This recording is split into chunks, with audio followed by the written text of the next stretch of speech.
우리의 모든 것 되시는 주의 은혜를 이 시간도 갈망하면서 우리가 주의 말씀 앞에 또 무릎을 꿇습니다. 주의 말씀으로 우리를 깨우쳐 주시고 우리 위에 우둔함을 주께서 깨우치셔서 주님의 뜻이 무엇인지를 우리가 분명하게 깨닫고 그 주님의 뜻대로 잘 살아갈 수 있도록, 정말로 믿는 자답게 살아갈 수 있도록 주께서 우리를 도와주시옵소서. 예수님 이름으로 기도합니다. 아멘. 우리 안에 누가 계시죠? 하나님도 계시고 성령님도 계시고 성령님이 계십니다. 이것은 성경이 우리에게 너무나 분명하게 말해주고 있는 것입니다. 특별히 에베소서 1장에서 하나님께서 우리를 택하셔서 우리 주 예수 그리스도로 말미암아 구원을 얻게 한 모든 성도들에게, 하나님의 백성들에게 성령을 주셨다라고 말을 합니다. 그리고 그 성령은 우리에게 구원의 보증으로서, 구원의 표로서 주셨다고 말을 하지요. 이 말의 뜻은 이제 너가 구원의 표를 받았으니까 너는 네 마음대로 지금부터 마음대로 살아도 된다.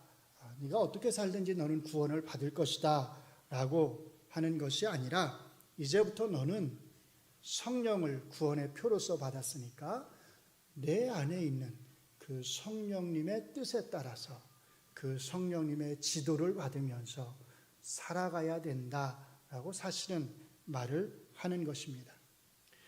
지금까지는 너가 네 욕심대로, 네 욕망대로, 너가 하고 싶은 대로 살아왔을지 모르지만 지금부터는 그렇지 않다는 것입니다. 지금부터 내 삶의 주인은 너가 아니라 네 안에 있는 성령님이시라는 겁니다. 이렇게 성령에 의해서 이끌리는 삶, 성령님의 지도를 받으면서 사는 삶을 가리켜서 오늘 저희가 읽은 본문에서는 성령이 충만한 삶, 성령으로 충만한 사람의 삶이라고 우리에게 말을 합니다.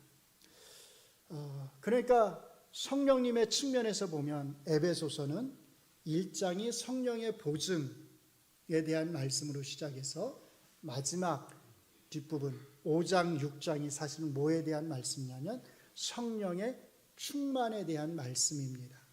성령으로 시작해서 성령으로 끝나는 말씀이죠. 그래서 오늘은 우리가 성령으로 충만하다고 하는 게 무엇인지, 성령으로 충만한 삶을 사는 사람의 삶의 모습은 어떻게 드러나야 하는지를 살펴보려고 하는데요.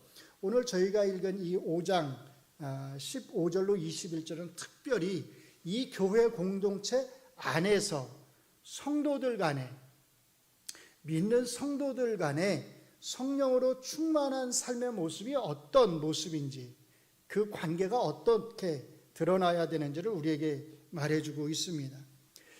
일단 오늘 본문을 잘 이해하시려면 그 구조를 잘 살펴봐야 되는데요. 15절부터 17절을 먼저 보시면 크게 세 가지 명령이 나옵니다. 첫째가 뭐냐면 너희가 어떻게 행할지를 자세히 주의하라는 겁니다. 두 번째 명령은요, 오직 주의 뜻이 무엇인지 이해하라는 겁니다. 세 번째 명령은 성령으로 충만함을 받으라는 겁니다. 항상 그렇듯이 이 세 가지 명령은 서로 별개의, 따로 떨어져 있는 명령이 아니라 서로 밀접하게 연결되어 있는 명령입니다. 어떻게 연결되어 있는지를 한번 잘 주목해 보시기 바랍니다. 첫 번째 명령은 어떻게 행할지를 자세히 주의하라는 겁니다. 너의 행동을, 너가 지금 여기 행하다라는 말은 이제 문자 그대로 하면 걸어가는 거예요. 너가 걸어가는 그 발걸음이 어떤지를 자세히 살피라는 거예요. 이 말의 뜻은 우리가 이제 흔히 하는 말로 우리가 아무 생각 없이 살아간다라고 말을 하잖아요. 그것을 사실 말하는 건 아니고요. 물론 그것도 포함할 수 있겠지요. 이것이 함축하고 있는 것은 사실은 너가 지금까지 살아온 그 삶의 길과 삶의 모습과 네 안에 성령님이 들어오신 지금부터 네가 살아가는 그 발걸음이 어떻게 다른지를 잘 살피라는 겁니다. 달라야 한다는 거예요. 너가 지금까지 성령님이 없이 살아왔던 그 삶의 길이 성령님이 너의 안에 계시는 지금부터 앞으로 살아가는 그 삶의 길과 똑같다면, 사실은 다르지 않다면 그 사람 안에는 성령님이 있는 겁니까? 없는 겁니까? 없는 거라는 거예요. 그래서 너의 삶의 길을 잘 살피라는 거예요. 네가 지금까지 살아온 그 길과 네가 성령님을 받아들인 후에, 성령님이 네 안에 들어가신 후에 네 삶의 길이 어떻게 다른지를 살피라는 겁니다. 내가 아직도 내 욕심에 이끌려서 살아가고 있지는 않은지, 내가 아직도 내 성에 못 이겨서 내 성질대로 살아가고 있지는 않은지, 내가 내 마음 안에서 분이 일어난다고 그 모든 것을 다른 사람들에게 다 쏟아서 상처를 주면서 살아가고 있지는 않은지, 내가 아직도 돈에 욕심이 생겨서 돈을 쫓으면서 거짓과 속임수로 다른 사람을 속이면서 그렇게 내가 돈을 벌면서 살아가고 있지는 않은지 살피라는 겁니다. 이렇게 그리스도인으로서의 자기의 삶에 대해서 고민하고 반성하고 바로 잡음으로써 그리스도인다운 삶의 모습을 살아가려고 애쓰는 사람, 그 사람이 지혜로운 사람이라는 겁니다. 이 첫 번째 명령에 한 가지 보충 설명이 딸려 있습니다. 세월을 아낌으로써, 그렇게 말해요. 우리말 성경에서는 이것을 명령형으로 번역을 해놨어요. 근데 명령이 아니라 앞에 어떻게 너가 행하는지를 잘 주의해서 살피라고 하는 이 명령형의 보충 설명으로서 딸려져 있는 겁니다. 자, 세월을 아낀다고 하는 게 무슨 뜻일까요? 우리는 보통 세월을 아낀다라고 말할 때 시간을 낭비해서는 안 된다고 하는 의미로 세월을 아낀다고 말을 합니다. 시간을 쪼개서 열심히 사는 것을 가리켜서 우리는 세월을 아낀다, 이렇게 말을 해요. 그러나 본문에서 바울 사도께서 세월을 아낀다라고 말을 할 때 그 말은 시간을 쪼개서 우리에게 열심히 살라고 하는 그런 말이 아닙니다. 한 시간을 2시간처럼 그렇게 사용해야 한다고 하는 말이 아니에요. 하루 24시간이 부족하게 열심히 살라는 말이 아닙니다. 여기서 세월을 아낀다고 하는 말의 본래 뜻은 세월을 구속한다는 말이에요. 뭔가 조합이 맞지 않는 말 같아요. 세월과 구속. 왜냐하면 구속이라고 하는 말은 우리가 어디에 쓰지요? 우리가 구속한다, 구속받았다는 말을 보통 어디에 쓰죠? 우리 자신과 관련해서 쓰잖아요. 하나님이 우리를 구속하셨다. 예수 그리스도를 통해서 우리를 구속해 주셨다. 우리가 구속받은 백성이다라고 할 때 우리는 구속이라고 하는 단어를 사용을 합니다. 그러니까 기본적으로 구속이라고 하는 말은 우리의 구원과 관련해서 사용되는 단어예요. 그런데 바울 사도께서는 이 구속이라고 하는 말을 시간에다 쓰고 있다는 겁니다. 그래서 여기는 아주 심오한, 굉장히 심오한 진리가 여기에 들어있는 거예요. 왜냐하면 그리스도인이 예수님의 십자가의 피로 구속을 받았다고 하는 것은 사실 우리가 돌아보면 우리의 남겨진 이전 말고 이후, 우리 안에 성령이 들어오신 이후의 그 생애 전체가, 우리가 구속받은 이후의 삶 전체가 사실은 구속받은 자로서의 시간을 살아가는 삶이거든요.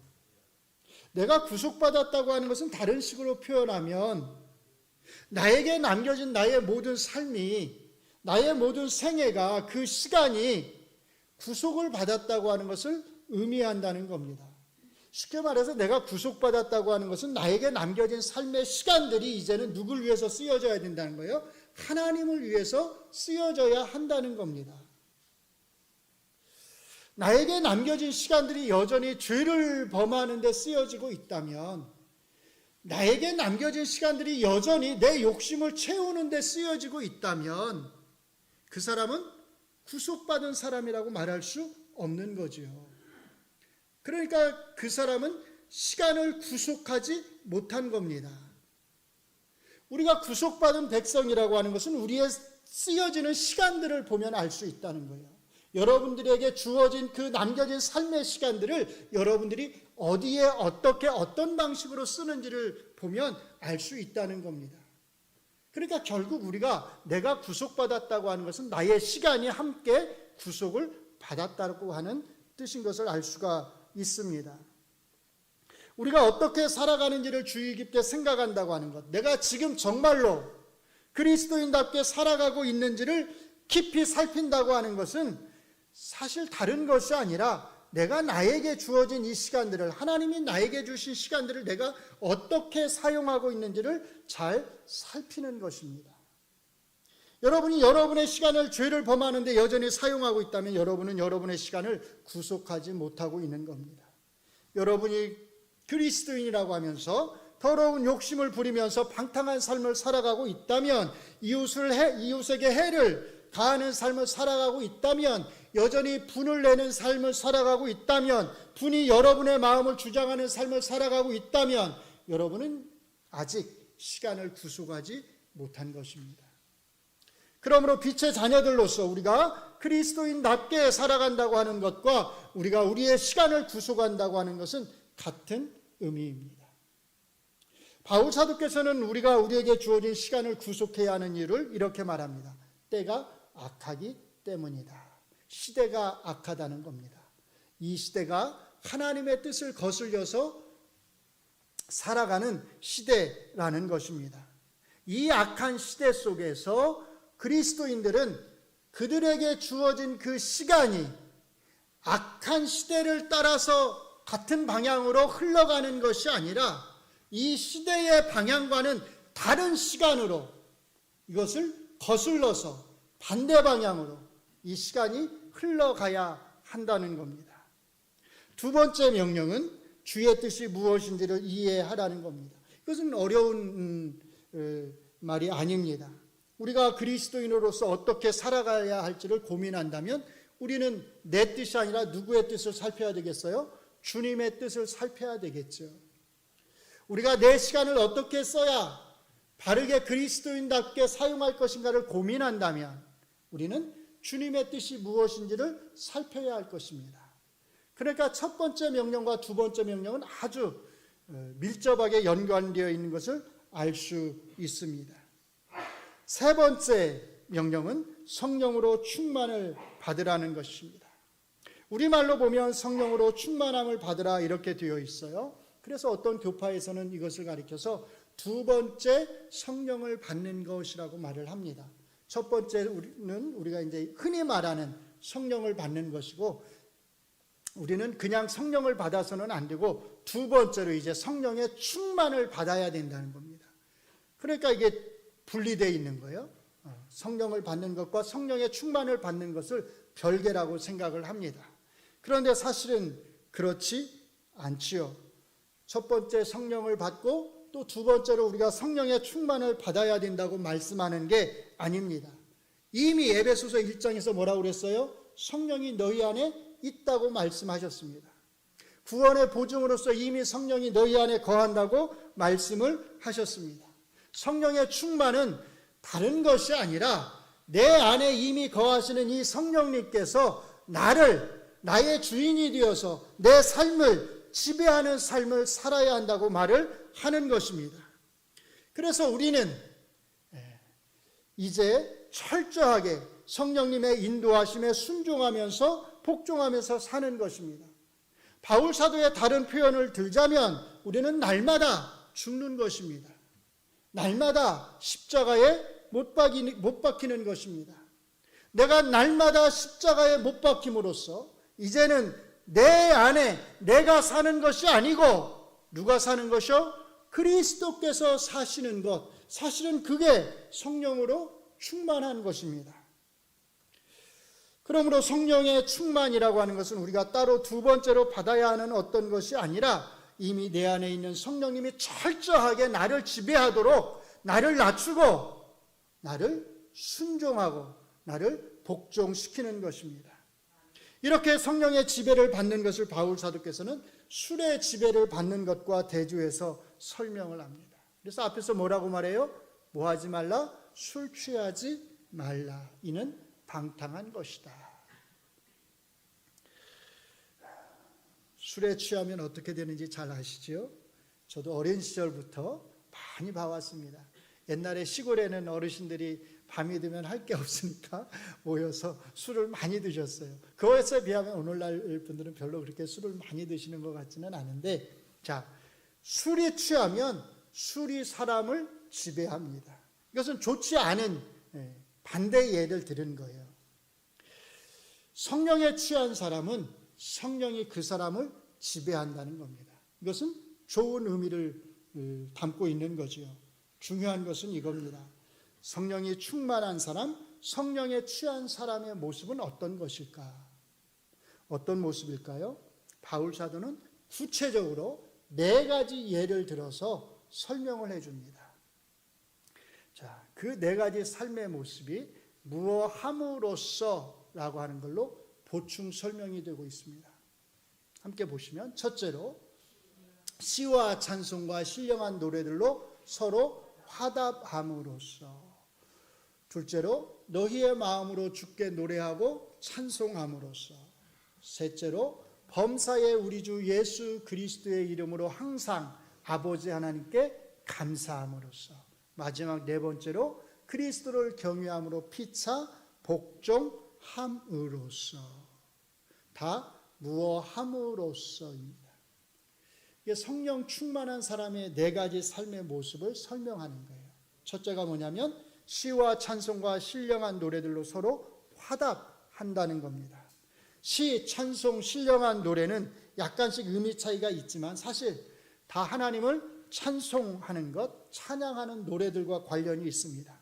이 말씀을 단순히 예배 때에 성도들이 서로 주고받는 교창에 대한 말씀으로 이해할 수도 있겠지만, 물론 기본적으로는 아마 그럴 것입니다. 화답한다고 하는 것이 초대교회 예배 때에 성도들이 서로 주고받는 교창을 가리킬 것입니다. 그러나 이것을 단순히 그 정도 수준의 의미로 우리가 받아들일 것이 아니라 그 교창의 의미를 넘어서 이것을 교회 공동체 안에 있는 성도들의 언어 습관에도 우리가 적용해 볼 수 있지 않나 생각을 합니다. 만약 그렇게 한다면, 그렇게 할 수 있다면 성령이 충만한 그리스도인들은 함께 만난다면 어떤 대화를 주고 받아야 할까요? 서로 화답해야 할까요? 신령한 노래들로, 주님을 찬양하는 찬송들로 서로 주고 받아야 한다는 겁니다. 그 말의 의미는 너희가 모여서 찬송만 해라 그런 말이 아니죠. 대화의 주제가 달라야 한다는 겁니다. 한번 잘 생각해 보세요. 여러분들이 우리가 둘러 앉았을 때 우리가 나누는 대화의 주제가 어떤 것들인가요? 여러분들은 주로 모여서 어떤 대화들을 나누십니까? 점심시간에 점심 식사를 하시면서 주로 하시는 대화들이 어떤 것입니까? 물론 소소한 대화들을 많이 나누겠지요. 다 필요한 대화들입니다. 그런데 어떤 대화들에 보면 그 대화를 지배하는 주제들이 있어요. 대개가 돈에 대한 겁니다. 재테크에 대한 거고요. 아파트 가격이 얼마나 올랐는가 하는 거예요. 경험적인 걸 그냥 하나 간단하게 말씀을 드리면, 저는 이제 주로 교회 공동체 생활만 했잖아요. 저는 일반인들이 하는 대화를 잘 몰랐어요. 근데 이제 제가 부목사로 있다가 이제 공부를 좀 더 하고 싶어가지고 학교에 이제 들어가니라고 제가 이제 교회 일을 손을 놓은 적이 있어요.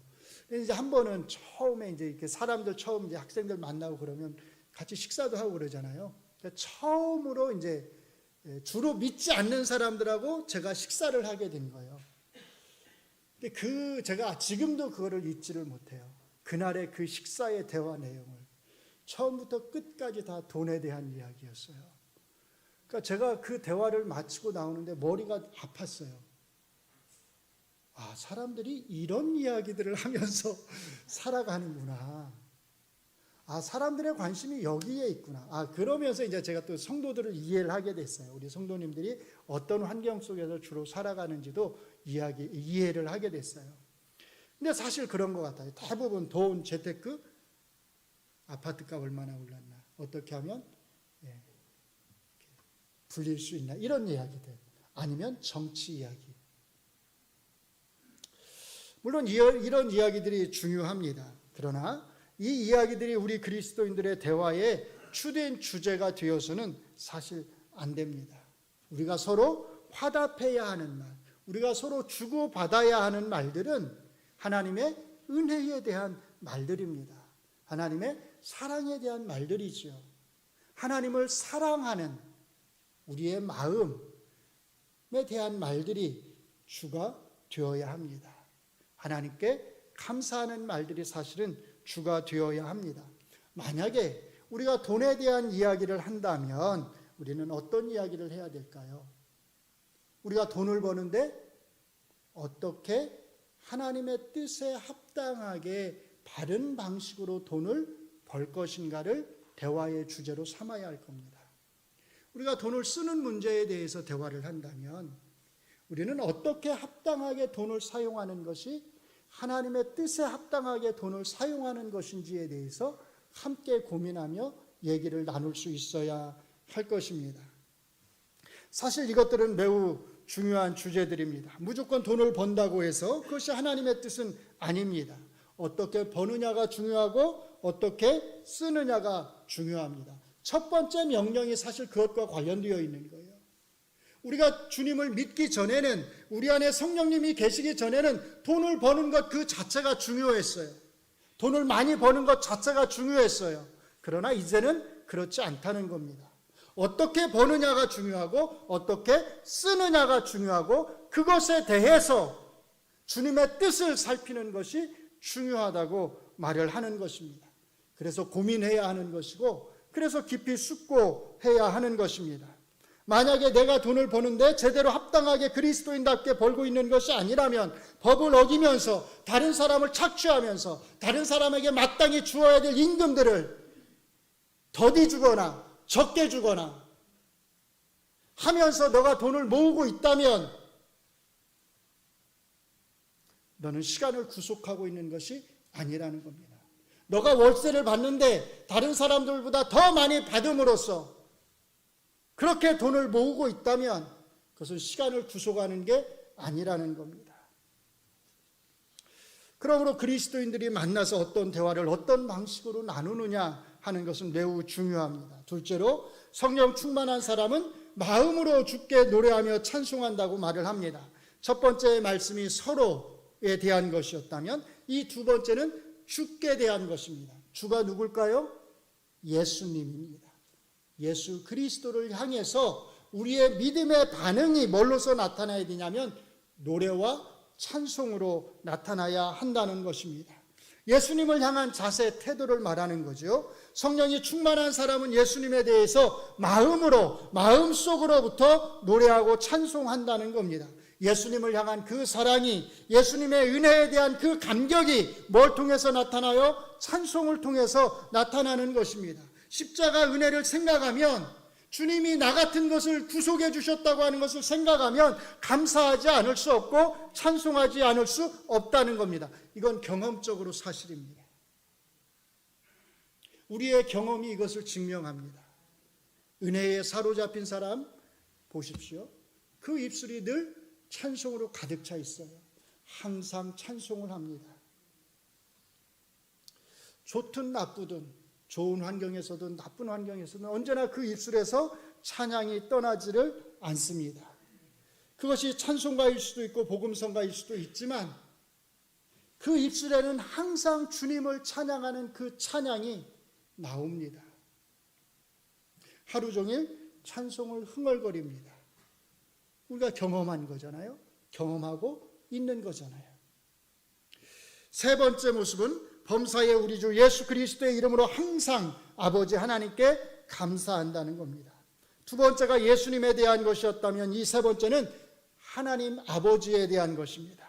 예수님의 은혜에 대한 사랑이 마음속에서 우러나오는 찬송으로 표현이 된다면 하나님 아버지에 대한 그 사랑은 감사로 표현되는 겁니다. 그리고 이 감사는 우리 주 예수 그리스도의 이름으로 드리는 감사라고 말을 합니다. 그렇죠. 우리는 우리 주 예수 그리스도를 빼놓고는 하나님 앞에 다가갈 수도 없고 하나님 앞에 온전한 감사를 드릴 수도 없습니다. 하나님을 향한 우리의 모든 감사는 우리 주 예수 그리스도를 통해서 이루어지는 것입니다. 그래서 하나님과 우리 사이에는 항상 누가 계시는 거예요? 예수님이 계시는 겁니다. 두 개의 부사에 주목하시기 바랍니다. 범사에 항상입니다. 성령 충만한 사람의 특징은 범사에 항상 감사한다는 거죠. 좋은 일에만 감사하지 않습니다. 감사할 수 있는 조건에서만 감사하는 게 아닙니다. 나쁜 일에 대해서 감사하라는 게 아니에요. 부모님이 돌아가신 것에 대해서 감사하라는 게 아니고, 자식을 잃어버린 것에 대해서 감사하라는 게 아니고, 암에 걸렸는데 감사하라는 게 아니고, 교통사고를 당했는데 그것까지 감사하라는 게 아닙니다. 그렇게 한다면 그건 바보지요. 그런 가운데서 감사하라는 뜻입니다. 암에 걸렸어도, 교통사고를 당했어도 그 가운데서 베풀어 주실 하나님의 은혜를 생각하면서 감사하는 것입니다. 지금까지 베풀어 주신 은혜를 생각하면서 감사하는 것입니다. 주신 분도 하나님이시고 거두어 가시는 분도 하나님이라고 하는 이 진리를 고백하면서 감사하는 것입니다. 이 일을 통하여서 하나님의 선하신 뜻이 이루어질 것을 믿는 그 믿음으로 감사하는 것이지요. 그렇기 때문에 이 감사는 내가 할 수 있는 감사가 아닙니다. 내 힘으로 할 수 있는 감사가 아닙니다. 내 안에 계시는 성령님께서 나를 주장하셔서, 나를 지배하시는 그 성령님이 나를 주장하셔서 감사하는 감사입니다. 그래서 이 감사는 억지로 하는 것이 아니라 정말로 마음속 깊은 곳에서 우러나오는 감사인 것입니다. 믿지 않는 사람들과 다른 환경 속에서 살기 때문에 감사하는 게 아닙니다. 믿지 않는 사람들과 똑같은 삶의 환경 속에서 살아가지만 그럼에도 불구하고 감사하는 겁니다. 상황으로만 보면 감사할 수 없는 상황임에도 불구하고, 그럼에도 불구하고 감사하는 겁니다. 나는 모릅니다. 이전 같았으면, 과거 같았으면, 내가 예수님을 믿기 전 나의 모습이었다면 분명히 불평했을 것입니다. 이게 뭐냐고, 내 삶은 왜 그러느냐고 분명히 불평했을 것입니다. 그런데 이제는 그렇지 않다는 겁니다. 내 삶의 환경이 크게 변해서가 아닙니다. 내 삶이 크게 나아져서가 아닙니다. 내 삶의 상황은 변한 게 없는 것 같은데 이상하게 감사가 됩니다. 성령 충만한 사람과 그렇지 않은 사람의 차이는 그래서 입술의 차이입니다. 그 입술에서 나오는 말을 들으면 압니다. 성령 충만하기 이전에 내 입술은 불평하는 입술이었습니다. 입만 열면 불만투성이었고 불평투성이었습니다. 그런데 이제 성령님이 내 안에 계시고 성령님이 나를 지배하시고 난 이후에는 나의 불평이 나의 감사로 바뀌었습니다. 성령 충만하지 않은 사람은 그 입술의 말을 들어보면 압니다. 늘 불평합니다. 자기에 대해서, 자기의 삶에 대해서 불평하고요. 다른 사람의 삶의 모습에 대해서 불평하고요. 이 사람은 왜 이러느냐고, 저 사람은 또 왜 또 저러느냐고 불평합니다. 교회 공동체 삶에서도 이 교회는 뭐가 문제고 불평합니다. 그런데 성령으로 충만하게 되는 순간, 성령의 지배를 받는 순간 그 불평들이 사라지고 감사와 찬송으로 바뀌게 됩니다. 이런 사람들하고 함께 있으면 기분이 좋아요. 이런 사람들하고는 같이 있는 게 좋습니다. 분명히 내가 그 사람의 상황을 아는데, 이 사람이 얼마나 힘겨운 상황에 처해 있는지를 내가 분명히 아는데, 나에게 자기의 삶에 대해서 지금 불평을 해야 하는 게 맞는데 오히려 감사하다고, 이것도 하나님의 은혜라고 말을 하는 겁니다. 이것까지도 감사하다고 말을 하는 겁니다. 그 말을 들으면 괜히 나도 은혜가 됩니다. 그런데 자꾸 불평하고 불만을 표하는 사람을 만나면 어떤가요? 같이 있고 싶나요? 빨리 헤어지고 싶지요. 그리고 가능하면 적게 만나고 싶어집니다. 괜히 나도 거기에 물드는 것 같고, 내 삶도 괜히 불평거리로 가득 차 있는 것 같고, 내가 왜 이 사람의 불평을 계속 들어줘야 되나, 이런 생각이 듭니다. 이런 사람은 성령이 충만한 사람이라고 말할 수가 없지요. 뭐가 충만한 사람인가요? 불평이 충만한 사람입니다. 마지막 네 번째, 성령이 충만한 사람의 모습은 그리스도를 경외함으로 피차 복종한다는 겁니다. 피차, 그 말은 서로, 그런 뜻이죠. 다시 한번 상기시켜 드립니다. 이 본문의 말씀은 교회 공동체 안에서 성도들 상호 간의 관계에 대해서 사실은 말을 하는 것입니다. 성령으로 충만한 사람들, 성령으로 충만한 성도들은 어떻게 해야 하는가? 서로에게 피차 복종해야 한다는 것입니다. 바울 사도께서 말씀하고 있는 이 복종은 평등이나 인권의 차원에서 말하는 복종이 아닙니다. 우리는 다 평등하니까, 우리는 다 동등하니까 서로가 서로에게 복종해야 한다고 말하는 게 아닙니다. 우리는 다 인격체니까 서로의 인격을 존중해야 하니까 서로가 서로에게 복종해야 한다고 말하는 게 아니에요. 나의 인권이 소중하듯이 타인의 인권도 소중하니까 저 사람이 너에게 복종하는 것처럼 너도 저 사람에게 복종해야 된다라고 말하는 게 아닙니다. 앞에서 뭐라고 말하죠? 그리스도를 경외함으로. 그리스도를 경외하는 그 경외함이 성도를 향해서는 복종함으로, 서로 복종하는 것을 통해서 나타나야 된다고 말을 하는 것입니다. 그리스도를 경외하십니까? 그리스도를 향한 그 경외가, 그리스도를 향한 그 섬김이 여러분 옆에 있는 성도들을 향해서 복종으로 나타나기를 바랍니다. 그 복종은 일방적인 것이 아니라 상호적인 것임을 잘 기억하시기 바랍니다. 여러분만, 성도들만 목사에게 복종하는 것이 아닙니다. 목사도 성도들에게 복종해야 합니다. 성도들을 존중해야 하고 그 의견을 존중해야 하고 자기의 의견을 꺾을 때가 있어야 하고 마음에 들지 않지만 올바른 길이 아닌 것 같지만 성도들이 원할 때에는 성도들의 뜻을 따라서 그 뜻대로 해야 할 때도 있는 것입니다. 젊은이들이 일방적으로 연세가 되신 성도님들에게 복종하고 순종하는 것이 아닙니다. 너희들은 아직 잘 모르니까 우리가 결정하면 따라와가 아닙니다. 연세 드신 분들도 젊은 성도들의 의견을 존중하고 그들의 뜻에 따라서 때로는 일을 해야 할 때가 있는 것입니다. 우리 여자 성도들만 일방적으로 남자 성도들에게 복종하고 따르는 것이 아닙니다. 남자 성도들도 여자 성도들에게 복종해야 합니다. 중요한 것은 누가 이렇게 할 수 있느냐입니다. 누가 할 수 있다는 거죠? 성령의 지배를 받는 사람, 성령이 충만한 사람이 이렇게 할 수 있다는 겁니다. 그래서 성령으로 충만한 사람의 중요한 표지, 그것은 다른 것이 아니라 다른 사람들과의 관계입니다. 이것을 잘 기억하세요. 내가 지금 성령이 충만한가 충만하지 않은가를 살필 수 있는 한 가지 표지, 그 뭐라고요? 내가 맺고 있는 다른 사람들과의 관계입니다. 성령으로 충만한 사람은 다른 사람들에게 친절합니다. 다른 사람들과 좋은 관계를 맺습니다. 여러분이 정말로 성령으로 충만한 사람인지 아닌지를 알고 싶다면 여러분이 이 교회 공동체 안에서 다른 사람들과 맺고 있는 그 관계를 한번 잘 곰곰이 숙고해 보시기 바랍니다. 내가 이 교회 공동체 안에서 다른 사람들과 정말로 좋은 관계를 맺고 있는가? 어떤 사람은 이렇게 말을 합니다. 나는 하나님만 의지해.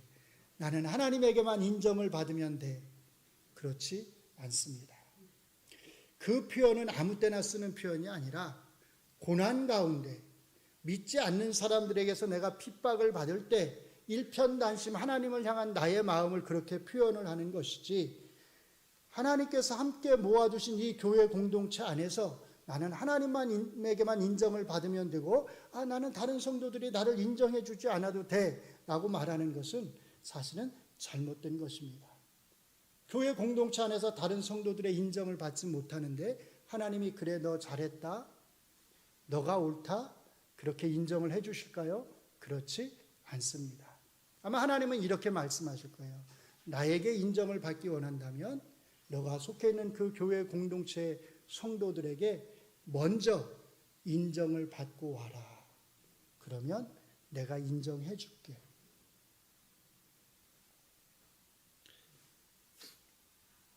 이것이 함축하는 한 가지가 있습니다. 그것은 이 교회 공동체 안에서 우리는 홀로 외톨이처럼 신앙생활을 해서는 안 된다는 것입니다. 우리는 서로 함께 어우러져서 서로의 삶을 나누면서 살아야 한다는 것입니다. 어떤 성도들은 교회 공동체 안에 속해 있으면서도 다른 사람들과 전혀 관계를 맺지 않고 홀로 외톨이처럼 신앙생활을 하시는 분들이 있습니다. 그러나 분명히 말씀을 드립니다. 그것은 하나님의 뜻이 아닙니다.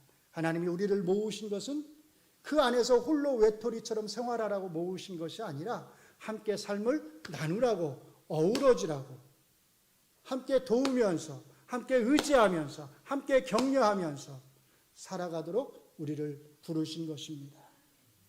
사랑의 빛 위에는 아무 빛도 지지 말라. 누가 말씀하셨죠? 사도 요한 선생님이 말씀하셨어요. 그 말은 무슨 뜻입니까? 사랑의 빛을 지라는 것입니다. 도움을 받으라는 거예요. 어떤 분들은 나는 다른 사람에게 전혀 도움을 받지 않겠다라고 생각을 하고서 아무 도움도 받지 않고 혼자 힘으로 살아가려고 하시는 분들이 있어요. 그런데 물론